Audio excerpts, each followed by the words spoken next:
We started our conversation with Kansas Republican and House Ag Committee member Tracy Mann by asking him just what's at stake in these talks. Oh, lots at stake. The whole thing's infuriating to me. And, credit our ag negotiators, Greg Dowd, Ambassador Lighthouser at the time, and CJ Mahoney, who negotiated the USMCA in the first place.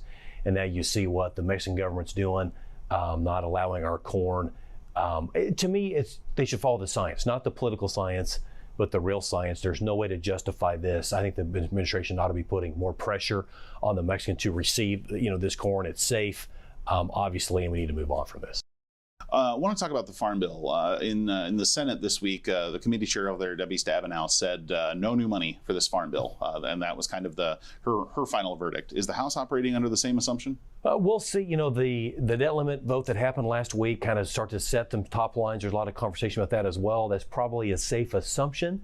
But we will see as we get farther into it. What does that ultimately mean? Because you're hearing a lot of the same requests your colleagues are about requests for a stronger safety net for producers as a part of this next Farm Bill. What does a lack of new money mean for those requests? Nothing changes, because at the end of the day, my highest priority is crop insurance.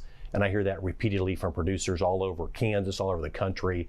So protecting, maintaining, strengthening crop insurance still, in my view, is the top priority for our ag producers, and making sure we get that right in this Farm Bill.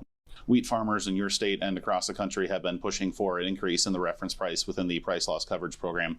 Is that something, what do you say to folks that are looking for that? I'd like to see that as well. And I think we've got to remember the reason that farm bills are 5-year bills is so that they can reflect the times and change with the market. And it's clear, where those reference prices are today versus where the market is does not make sense. It does not reflect what input costs are in production agriculture today. So that's why we do 5-year bills, to take a look at these things. I'm optimistic that we can get something done there. I'd like to see it, but we'll see what happens with the top lines in the overall budget.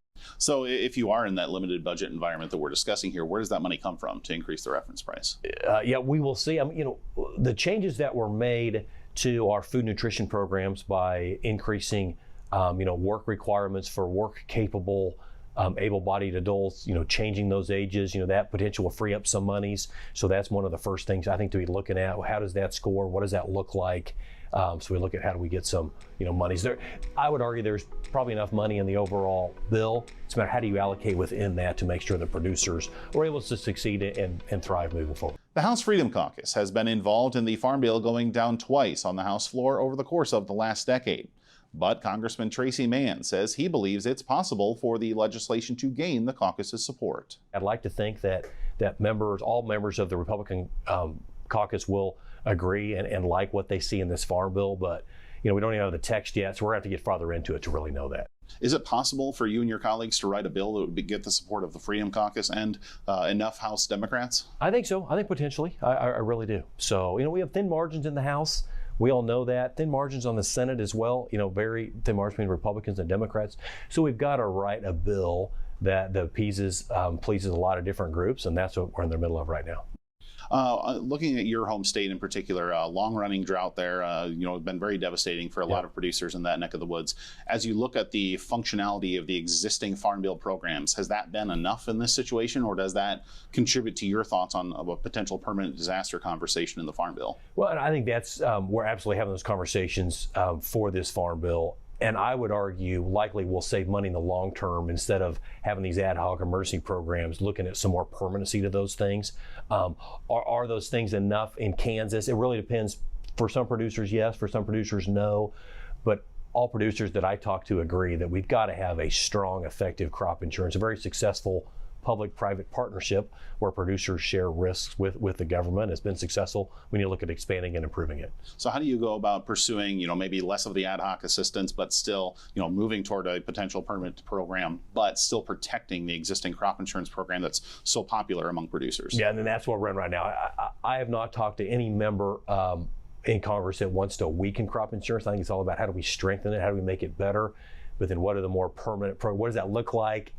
It's just too early to say. The House Ag Committee is receiving any changes to the legislative text that will then get combined, kind of acclimated, if you will, and we'll release the text, and then we'll know a lot more where we're at and where members really are so far as their priorities and potential changes they'd like to see made.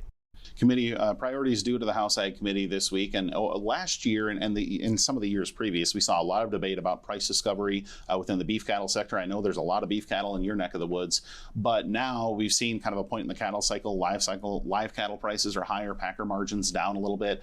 Do you think that changes the context headed into the Farm Bill to where maybe those price discovery conversations don't happen in the legislation, or do you expect that push to continue? I think it'll be less of a push. I mean, I think you can look at the market and say the market's working.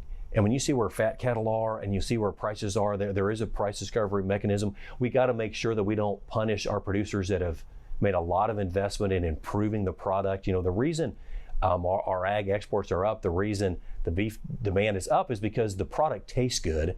And the reason that is because we reward producers for their improvement of the product. We got to make sure that doesn't change with any policy that comes out of Washington, D.C.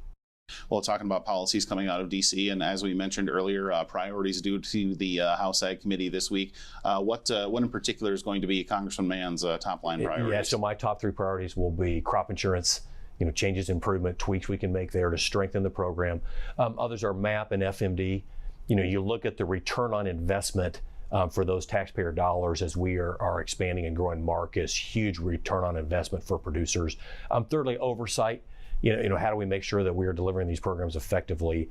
And then lastly, I think we need to look at ag research and, look at the dollars that we spend on ag research, what that return is, how we can continue to make appropriate investments there to make sure that we're stewarding taxpayer dollars well. Congressman Mann, thanks for joining us. Thanks for having me. Have a great day.